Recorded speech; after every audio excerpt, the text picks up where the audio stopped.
Welcome,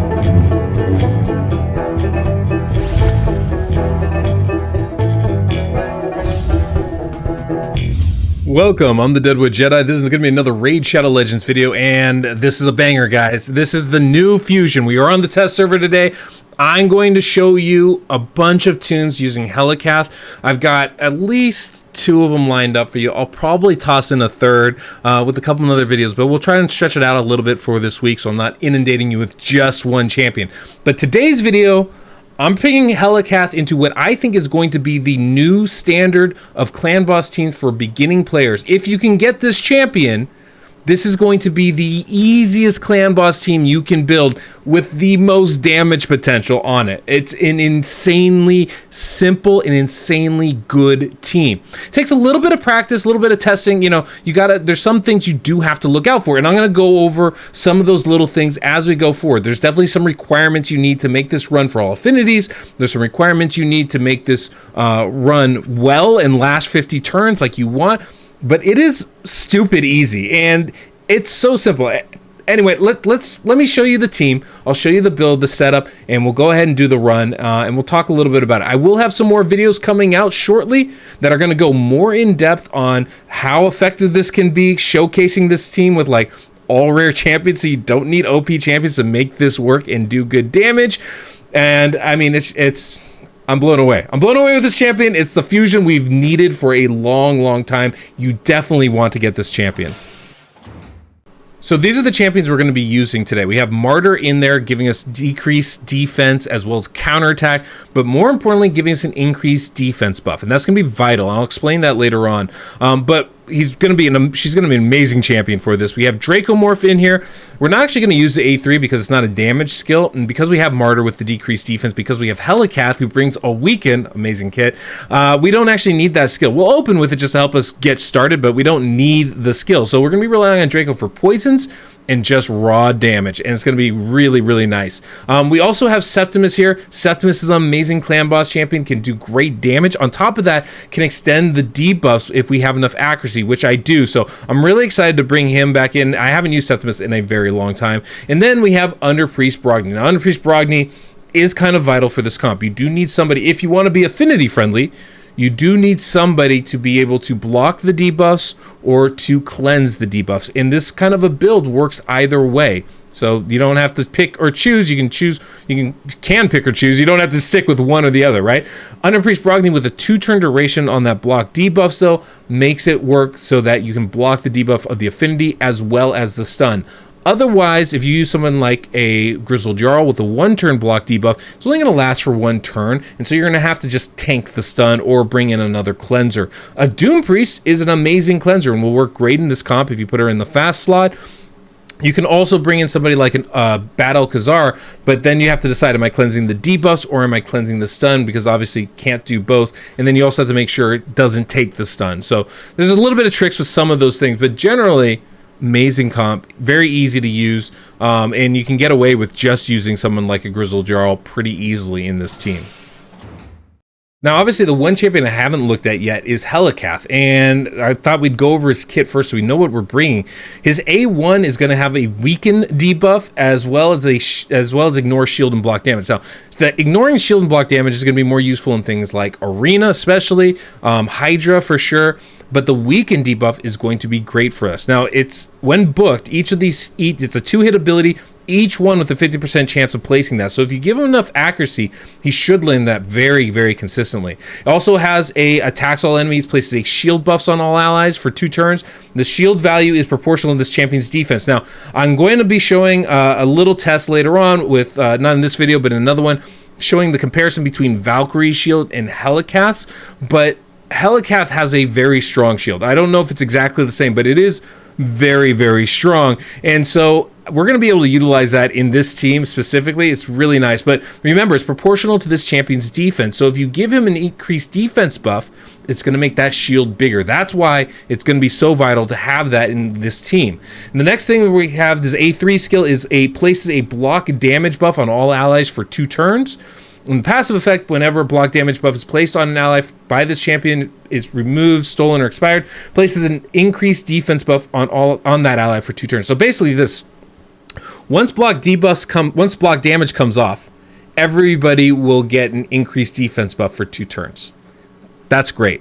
And what's great about that is that, one, it makes us a little tankier, but 2, it means everybody will have that. We don't have to worry so much about who has what debuffs and who doesn't, because basically once that falls off, everybody's going to have increased defense. Now, that can get a little bit complicated. If you start bringing in some 4-3 champions and people are taking double turns at different times, that's definitely something you're going to want to look out for, because that could almost completely mess up your build. So definitely some things to pay attention to as you're working it, but in general, an amazing skill.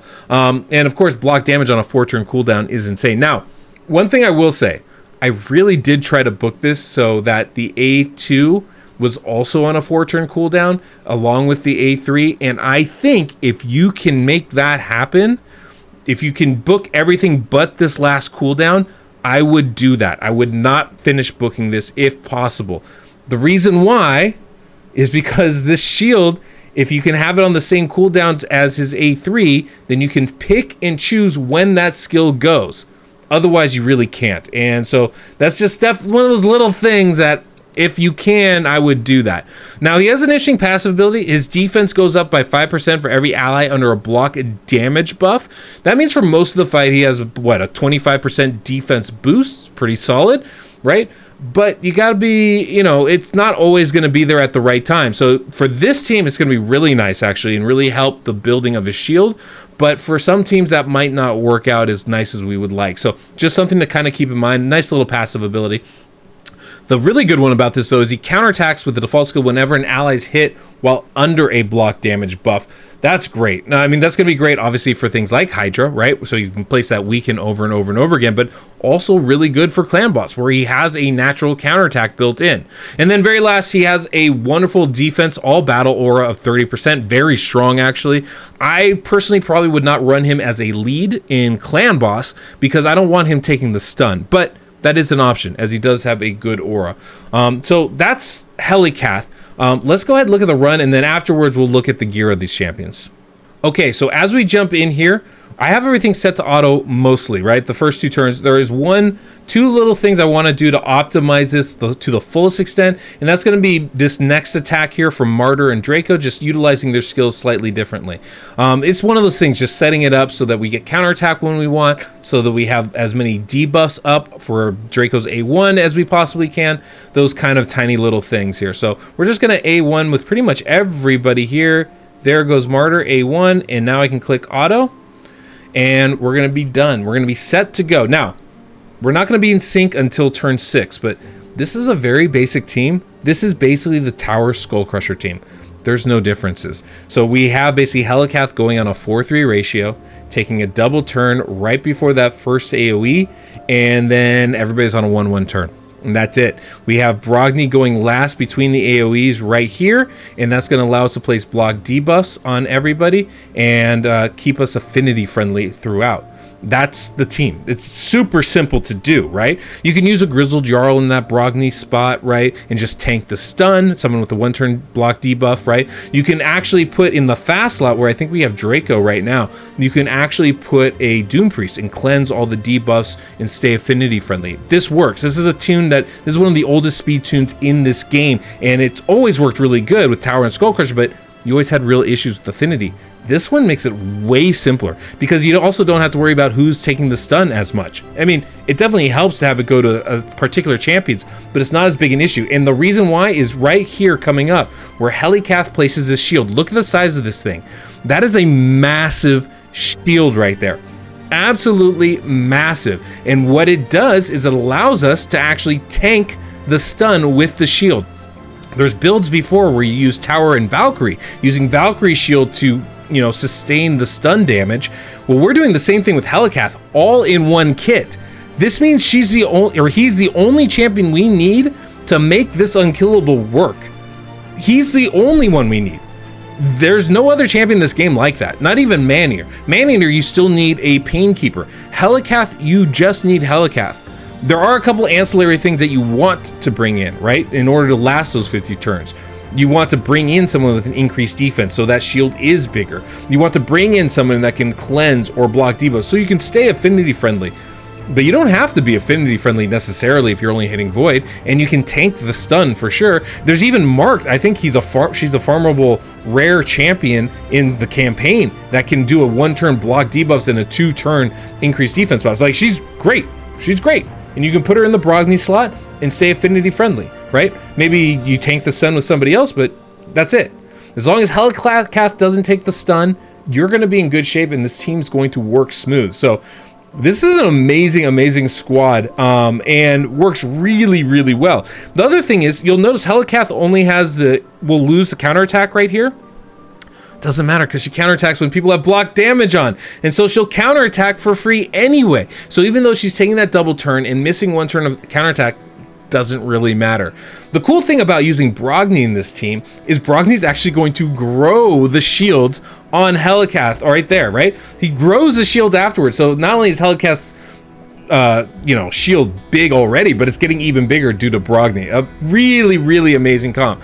And I absolutely love it. And you can see the damage numbers are pretty significant right there. We're doing about 1.5 million per turn, which in my estimation is about a 1-key team. That's not too shabby. Now, obviously, I built this, pretty well, but this is not a fast team. We're going at a 1-1 ratio. I mean, this is, I think, insane damage numbers that we're getting out of Helicath. And so this is why Helicath is so fantastic. All you need is her, and all of a sudden you have a fully unkillable team. That's such a rare thing. It's a crazy team. I can't believe this champion's available as a fusion, because she's going to be absolutely insane. And if you think about champions like Valkyrie, who are useful in a lot of areas of this game, well, everywhere you're going to be able to use a Valkyrie, you probably use Helicath's shield. Everywhere where you use a tower, Roshkard, you can use Helicath there too. And she's probably going to be better than both of them in a lot of ways in this game. So definitely a champion you guys are going to want to fuse. This team is flipping insane damage wise. I'm just stoked by it. So let's go ahead. We're going to jump towards the end of this so we can actually see the final damage numbers. But yeah, you can see obviously, we're doing some work here.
Yo. That's almost 90 million damage. It's crazy. Now, obviously, I built this team about as good, I think, as you can build this team, but still really, really good. What I think is interesting is Helicath did more damage than Martyr did. Martyr is a strong damage-dealing defensive champion. That goes to show Helicath can smack. I mean, that dude can slap. I mean, you're seeing 200k damage, 75k on the A1s.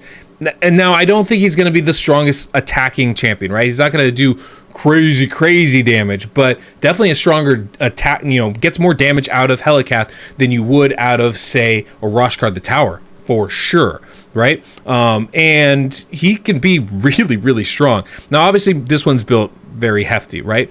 But the fact that he's out damaging Martyr gives you a ratio of kind of like the damage that he can do in comparison. Probably has better numbers than Martyr, but even if he was on par with Martyr, I would be really, really impressed with those numbers. Now, I do want to break down a little bit this specific comp because I haven't covered the Tower Skullcrusher team in a while. It's a great comp, and basically we're following the exact same rules. So if you're curious about it, go watch some of those other videos that I've put out. That'll give you a little bit of insight on how to build this type of a team. But I will go over some of the little nitbits about Helicath and about this team specifically at the end of this video. But what I want to do real quick is I want to show you the gear, and then we'll go ahead and show those little notes. Okay, so let's start here with Brogni. I have him obviously built with attack. We're blocking the damage. We don't need a lot of defense or anything else, or HP. It's just on his kit. We got him at 173 speed, 173, 174. You need him to go last in the turn order outside of Helicath, and this is going to be the kind of speed that you want to put out there. But like I said, on the website, there's guidance on all this, but he's got good crit damage, good crit rate, just enough accuracy to land the HP burn some of the time. I would like a little bit more, but pretty good. 4,000 attacks, pretty high for him, so definitely I built him out pretty darn good. Now, as far as masteries go, I didn't actually change it. I could have altered a couple little things, but we have him going down the offensive tree and the defensive tree. Going down the offensive tree specifically to get that Giant Slayer proc. And now, obviously, we're not reflecting any damage from the block damage, but it should still be procking that Giant Slayer proc. I didn't watch the video too closely to be sure of that, but that is something that Brogni should be doing every single time. Even though he's reflecting 0 damage, it still gives him the opportunity to proc that mastery. And so he's still going to be doing solid damage, as you saw. I think he put up 14, 11 million, something like that. Pretty significant numbers. Now, we also have Draco in this team, and Draco was a superstar, obviously, but you can see we got a couple different mix sets in there. Now, as far as how he's built, I got him with plenty of attack. The thing I want you to pay attention to is that speed, 186 speed. That's what you need your fastest champion to be at, right? 186. I think you maybe can even go up to like 187, maybe 188, but again, you'll want to check the website, the speed tune, just to double check that number, but he's very good. But this is the slot where you would put your cleanser. If you have a Doom Priest, they go in this slot of Battle Khazar, they go in this slot of Tuhana Rock, minus the speed ability, they would go into this slot right here. As far as masteries go, we went down the offensive tree and the defensive tree. And then that brings us, of course, to Septimus. I love Septimus, so good in these teams, just absolutely love him. We got him built pretty good, I think. Almost 300 crit damage is pretty good. So this team is definitely on the higher end of possibilities, but it's so simple. Look at these speeds, 175 across the board, basically, right? With one champion going fast. We do have accuracy on him, and we need that to be able to extend the duration of those debuffs, so that is going to be important. As far as masteries go, we are going down the offensive tree and the defensive tree. Nothing special there. And then we get to our two defensive champions, kind of best for comparison here, right? We have Martyr right here, and you can see the stats we were going with. 5,400 defense, 260 crit damage, 174 speed, obviously going relatively slow just before Brogni does, with 230 accuracy. It's enough for her to land the debuffs. Obviously, I'd like it a little bit higher, but with counterattack, we're going to keep decreased defense up for the full fight, as you saw. Mastery-wise, we went down the offensive tree and the defensive tree again. And then very last, we have Helicath. Now, remember those numbers from Martyr, right? 5,400 defense, 260-ish crit damage, right? With Helicath here, we have pretty good build. Obviously, 5,600 defense. It's a little bit more than Martyr, but not crazy. 287 crit damage, is a significant little boost there. But Helicath did about 4 million more damage than Martyr did over the course of the fight. Even if we took those numbers down to Martyr levels, I think we're still putting up damage numbers equivalent, if not better, than Martyr is. That's a significant amount. I mean, 4 million difference. When Martyr's putting up 10, I don't think that we have 40% more damage stats on Helicath than we do on Martyr, right? And not even mentioning that, a good portion of that comes from War Master procs, which they both get equal of. So from what I can see, Helicath's doing at probably about 50% more raw damage than Martyr is, with very similar damage numbers. That's a pretty significant boost right there. So when you can bring a champion in to keep you unkillable and they can do crazy damage, that is a huge boon. This is going to be an amazing champion. And then mastery-wise, we went down the offense tree as well as the support tree, and it didn't really matter. I just wanted a little bit more accuracy in the build and to be able to extend those weakened debuffs, but we could have gone down the defensive tree just as well, but it really wasn't going to affect us. Okay, really quickly, there's going to be a couple things about this specific team that I want to cover and about Helicath himself that I want to cover. So first off, about this specific team. Like I said, you do need a block debuff or a cleanser in one of those roles in order to stay affinity friendly. Doom Priest is ideal for most people. Going to cleanse it every single turn, even if Doom Priest takes a stun. Really great. You could put him in that 186 speed slot. You could also go with a Underpriest Brogni or similar block debuff champion, and Underpriest is probably the best option for this because brings damage as well, not to mention growing that shield. But Underpriest is going to be at that slowest slot. That's a 174 or 173 slot. You'll see all this on the website. It's nothing new. This comp has been around for a very long time, and this is pretty classic. And like I said, I've done some other videos that you can check out if you need to get a little bit more insight on how this team works, even though we're using Tower instead of Helicath. One other thing with Brogni, you want to make sure you do not have lasting gifts on, and there's a specific reason for this. That shield that Helicath puts on, it is only a 2-turn duration. Now, Helicath is going to place that shield, and then immediately after, Brogni's going to go. Brogni's not going to replace anybody's shield, because Brogni's shield is also a 2-turn duration. But if you put lasting gifts on Brogni, that 2-turn duration could become a 3-turn duration, and if it does that, that will cause you problems because it will replace the shield that Helicath puts up. And Helicath's shield is much stronger than Brogni's is, and so by doing that, you then potentially could make your stun target vulnerable to actually dying from the stun or taking damage from it. So definitely something you're going to want to be careful about there. As far as Helicath goes, obviously the shield is massive. Now, I think it's strong enough, especially with the Brogni in the team, that you don't even need a increased defense champion like Martyr in there. You're probably going to hold up just fine. But if you don't have a Brogni growing that shield, you definitely want someone giving increased defense right before Helicath takes their turn. And that's going to be really important to make sure that that shield is as big as possible. It's the same thing that you would typically do with a Valkyrie. It's not strong enough on its own to block the stun for all 50 turns, so you definitely need that little bit extra bit. I think we'll just take it to that next level. So definitely something you're going to want to pay attention to when it comes to that. The weaken debuff, the damage, I'm absolutely in love with this champion. Somebody we're definitely going to want to fuse. So, is Helicath actually better than Demytha, better than Maneater for Unkillable teams? Well, I think it kind of depends. I think in a vacuum, yeah, I do. I mean, the cooldown's a little bit longer than Demytha, but the durations is longer too, right? That block damage is amazing. Now, I don't know about top-end Unkillable teams. Demytha kind of has that on lock. I mean, the Myth Fu, the Myth Air teams are kind of, in my opinion, the best Unkillable teams out there for your daily grind, right? You're going to get your 1 key, full auto, don't have to worry about it, click and forget type of thing.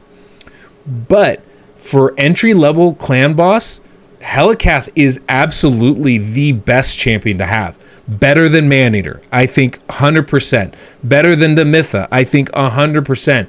Because literally you only need Helicath. That's all you need. Now, obviously, you have to build them up. You have to give them the defense. You have to, time the team out. You probably want somebody to help you with affinity, that sort of thing. But if you're going against Void, you don't need it. And even if you are going against Void, you can still recruit a Marked to help you out along the way.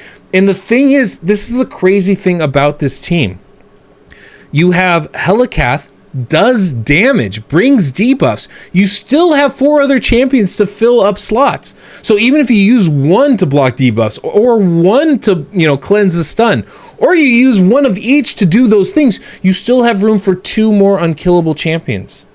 It's wild, the possibilities here. Talk about bringing in some ally attack champions. Farrakhan the Fat would be insane here.